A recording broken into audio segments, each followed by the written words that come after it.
Bienvenidos a Cracovia. El encanto de Cracovia cautivó de tal manera a los alemanes a su llegada que estos decidieron no bombardearla durante la guerra, con la intención de que a su fin se convirtiese en una ciudad alemana. Esto la salvó y gracias a salir de ese periodo casi intacta, hoy en día es una de las ciudades más bellas de Europa. ¿Te vienes a descubrirla?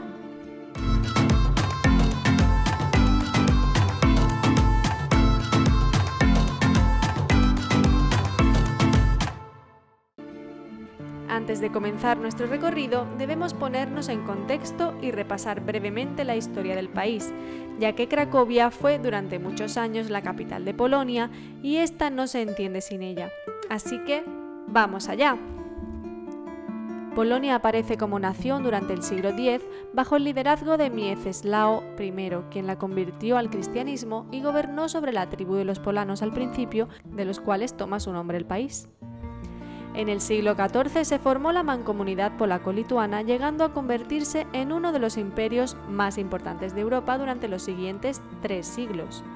En el año 1569 se le otorgó más poder al Parlamento que al monarca, surgiendo de ese modo la República de las Dos Naciones, que englobaba Polonia, parte de la actual Lituania, Bielorrusia, gran parte de Ucrania, así como el Oblast de Kaliningrado y partes de los Oblast de Smolensk y Briansk en Rusia.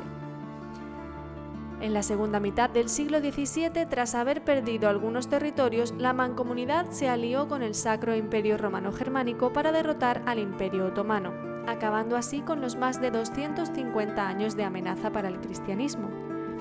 Finalmente, en 1795, Polonia desaparece del mapa cuando Rusia, Prusia y Austria se reparten todos sus territorios.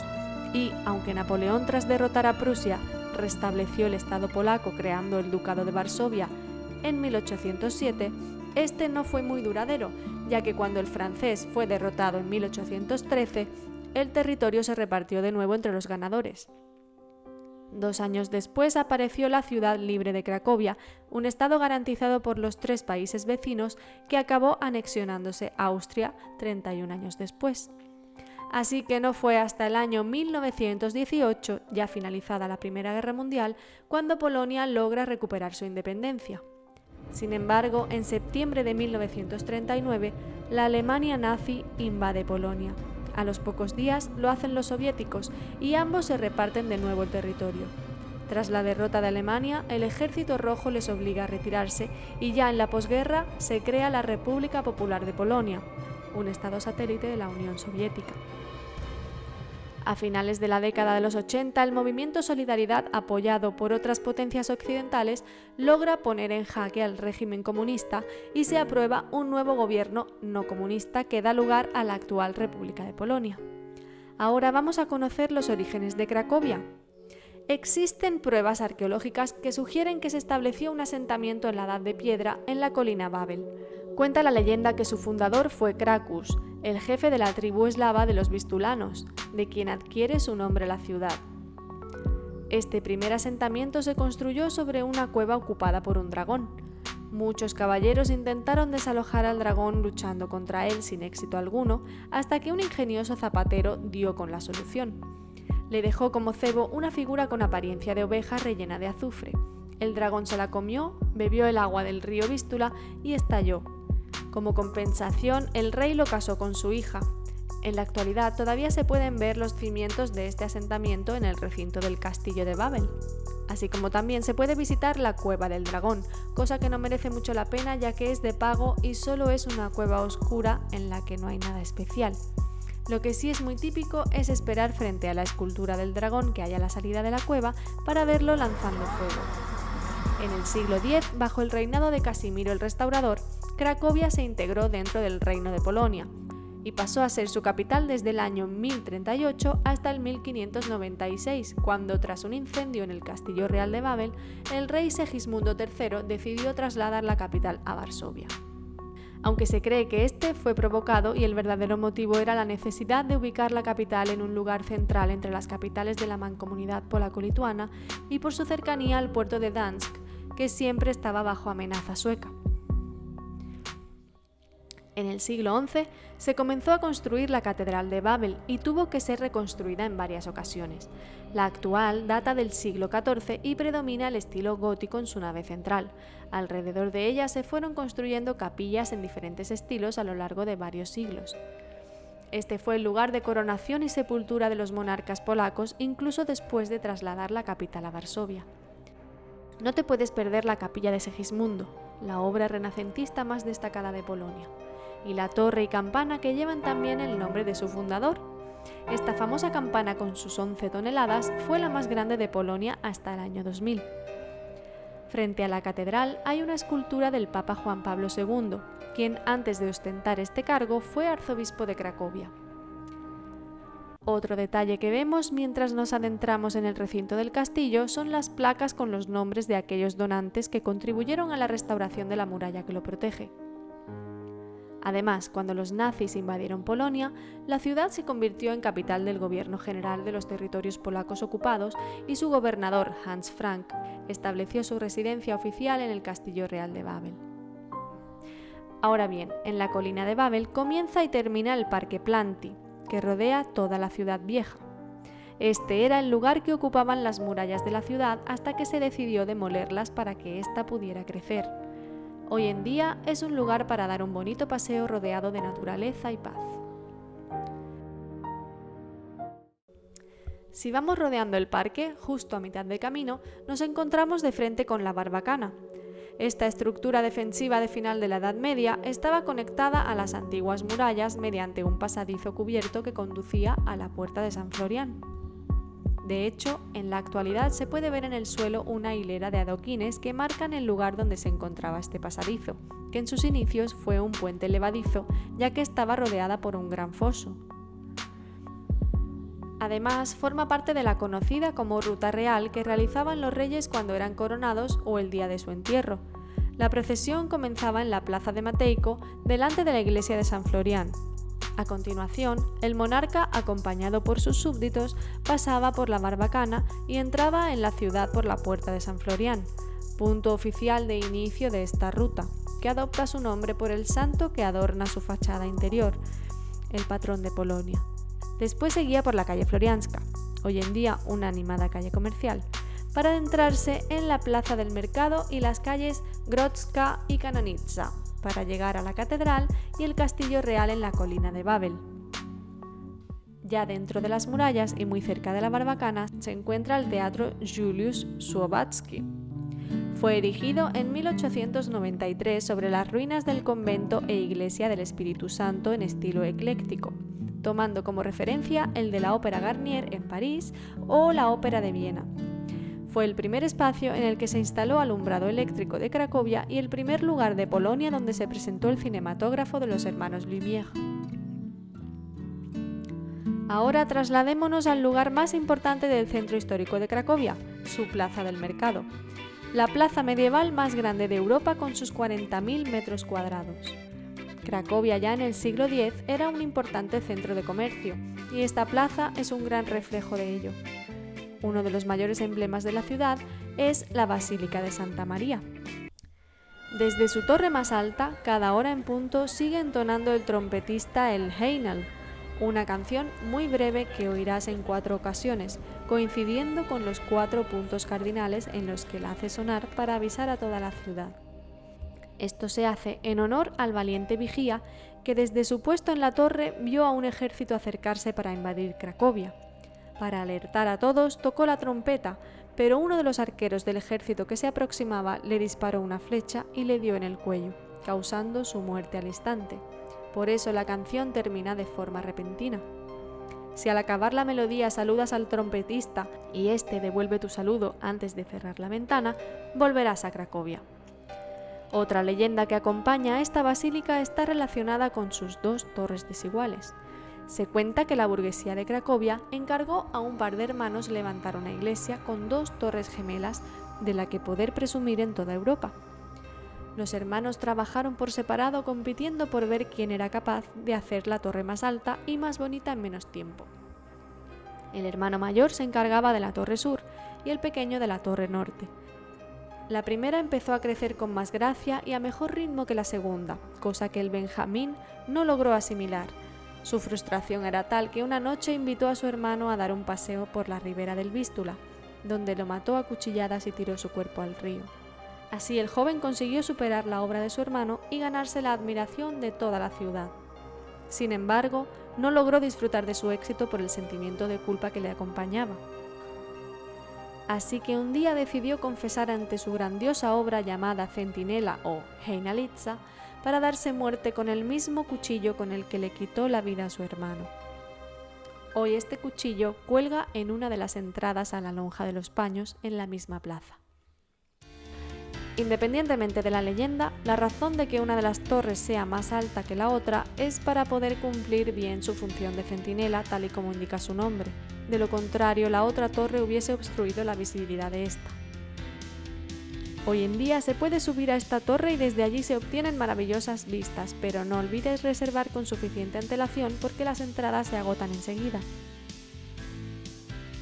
Otro lugar que destaca por encima del resto en la plaza es su Lonja de los Paños, inaugurada en el siglo XIII como uno de los primeros centros comerciales de la historia.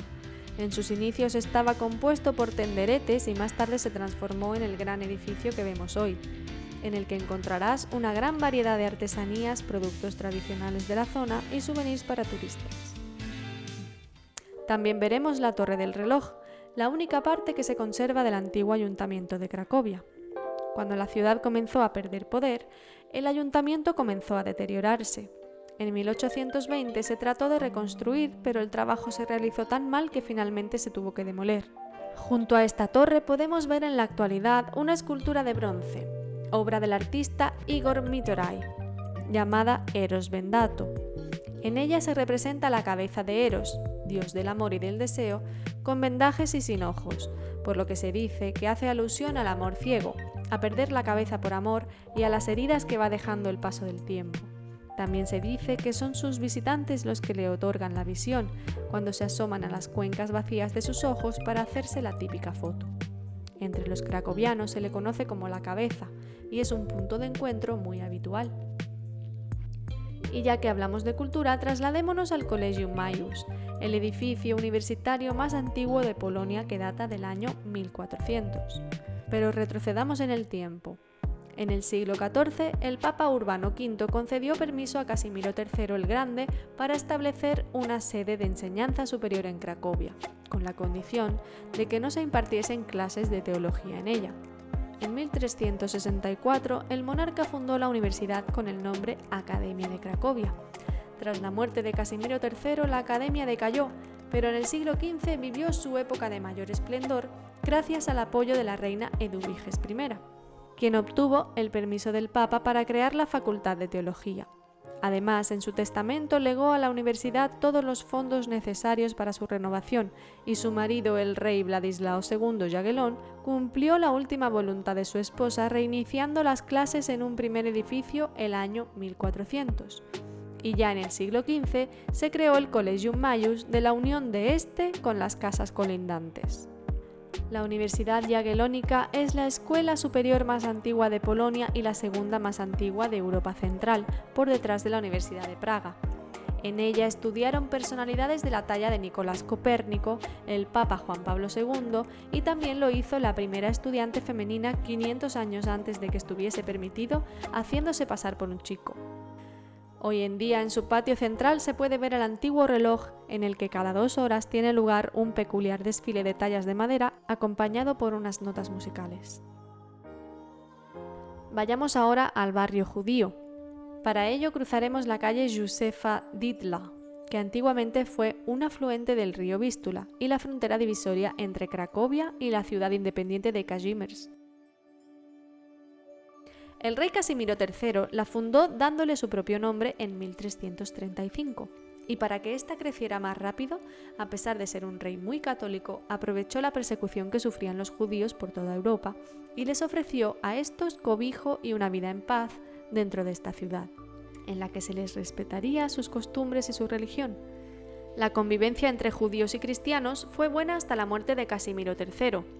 Cuando los primeros ya no contaban con el respaldo de su monarca, los católicos comenzaron a enfrentarse a ellos con el fin de echarles de la ciudad, hasta que subió al trono Juan Alberto I en 1492, quien por decreto obligó a todos los judíos a trasladarse al este de la ciudad y dividió Kazimierz en dos partes, la judía y la católica, construyendo un muro que cercaría a los judíos, aunque estos podían moverse libremente hacia el exterior. Este muro discurría por la actual calle Josefa, así que no te la puedes perder. En ese momento comienza a desarrollarse una verdadera comunidad judía y se construye la primera sinagoga de toda Polonia, la Stara Sinagoga o Sinagoga Vieja, la cual en la actualidad no tiene actividad, sino que alberga un museo. Frente a ella encontramos un monumento en conmemoración a los 30 polacos católicos que intentaron ayudar a los judíos y fueron ejecutados por ello en 1945. En este mismo punto, en la calle Szeroka, se encuentra la plaza central del Kazimierz judío. Aquí vivían las familias más adineradas, entre ellas la familia Rubinstein, pionera de la alta cosmética. Por otra parte, esta plaza concentraba 4 sinagogas, aunque en la actualidad solo quedan 3. La más pequeña de todas y la única activa a día de hoy es la sinagoga Remug. Su interior alberga un pequeño cementerio digno de visitar, y frente a ella vemos un monumento a los judíos asesinados durante la Segunda Guerra Mundial, repleto de piedras en señal de respeto. Antes de la Segunda Guerra Mundial, en Polonia había 3,5 millones de judíos, un 40% de la población total de judíos en Europa, por lo que la población judía de Kazimierz suponía el epicentro hebreo más grande de Polonia. En Kazimierz llegaron a vivir 70.000 judíos con unas 20 sinagogas en actividad, de los cuales quedan hoy en día algo menos de 400 judíos registrados y una sola sinagoga en actividad. Durante los 45 años de comunismo, vivir en Kazimierz no era de lo más aconsejable por el abandono que sufrió, pero con la caída de este en el año 1990 comienza de nuevo su desarrollo, sumado a la llegada de Steven Spielberg en el 92 para rodar algunas escenas de la película La lista de Schindler, que acabó dándole el impulso necesario para convertirse en el animado barrio que es hoy en día. Uno de los escenarios es este pasaje en el que se representa la liquidación del gueto, aunque en realidad no ocurrió aquí sino en el gueto de Podgórze. Pero Spielberg no quiso rodar ninguna escena allí por la carga emocional que suponía para las víctimas. La Plaza Novi o Plaza Nueva es a día de hoy el corazón del barrio. Antaño albergaba un mercado de aves en el cual hoy vemos pequeños puestos de comida en el que la estrella es el zapiekanki, un producto típico y a muy buen precio. En cuanto a la parte católica del barrio Kazimierz, destaca la que fuese su iglesia principal, la Basílica del Corpus Christi, fundada también por Casimiro III. En este punto también se encontraba la Plaza del Mercado, hoy un parking de coches, y el antiguo ayuntamiento, que hoy alberga el Museo de Historia de Kazimierz. Ahora cruzamos el río Vístula a través del llamado Puente del Amor por sus famosos candados y nos adentramos en el gueto de Podgórze. Tras el comienzo de la Segunda Guerra Mundial, una de las primeras órdenes que dio el gobernador Hans Frank fue realizar una limpieza de la ciudad judía de Kazimierz. Les sacaron de su barrio y les despojaron de todas sus pertenencias trasladándoles al gueto de Podgórze, donde construyeron un muro que rodeaba unas 30 manzanas en las que vivían unos 3.000 católicos. Estas personas fueron enviadas a Kazimierz a ocupar las casas que los 15.000 judíos que ahora habitarían el gueto habían dejado vacías. La masificación hizo que en una habitación de 10 metros cuadrados tuvieran que convivir 3 y 4 familias y algunos ni siquiera tenían ese privilegio. La ración asignada para vivir era de 125 gramos de comida al día, que con el tiempo se redujo a 25 gramos, con el objetivo de que no quedase nadie vivo. Una vez llegaban al gueto, su primera parada era la Plaza de la Selección, actual Plaza de los Héroes del Gueto, en la que vemos el monumento en recuerdo a los judíos asesinados durante el Holocausto, impulsado por Roman Polanski, quien logró escapar del gueto siendo un niño y ahora es un reconocido director de cine. Este monumento consiste en un conjunto de sillas de distintos tamaños orientadas en las diferentes direcciones a las que podían ser enviados los judíos al llegar aquí, que eran 4. Si eran aptos para el trabajo, les enviaban al campo de concentración de Plaszow, o bien a la fábrica de Oskar Schindler. Si no era así, iban al campo de concentración de Auschwitz, de donde no salía nadie con vida, y si no servían absolutamente para nada, iban directos a un callejón sin salida, donde morían fusilados al instante. Se escogieron sillas en representación del despojo material al que se vieron sometidos y por la larga espera que las víctimas soportaron antes de llegar a su destino final. En una esquina de esta misma plaza se encuentra también la farmacia del Águila, que era el único lugar ocupado por un no judío dentro del gueto. Así que sirvió como punto de contacto con el exterior y además de salvar muchas vidas, aquí se organizó la resistencia del gueto. En la actualidad es un museo y se puede visitar.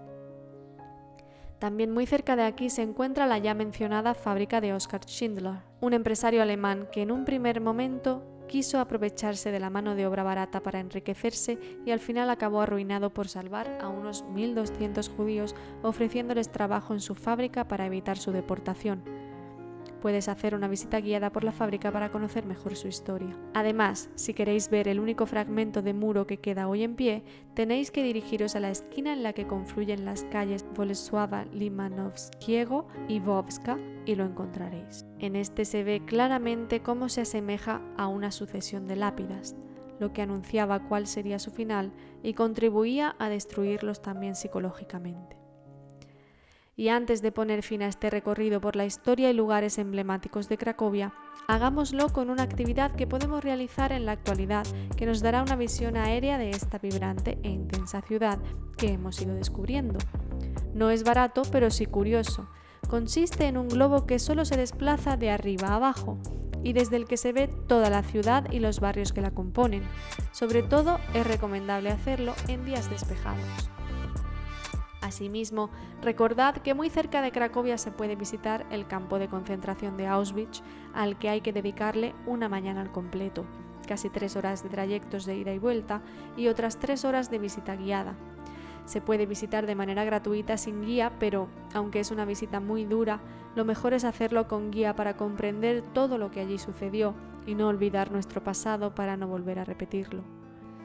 También podéis visitar las cercanas minas de sal de Bielitska, una obra maestra bajo tierra que bien merece dedicar una tarde, por ejemplo. Y ahora sí, nos despedimos. Espero que a pesar de la dureza de algunas partes hayáis aprendido y haya despertado vuestras ganas de conocer todo esto en persona. Aquí tenéis algunas claves que os ayudarán a organizar vuestro viaje y las visitas que lo llenarán. Gracias por acompañarme hasta el final. Si te ha gustado, no olvides dejarme tu like y compartirlo. Yo te espero en el próximo destino. Sigue viajando conmigo, suscríbete y no olvides activar la campanita.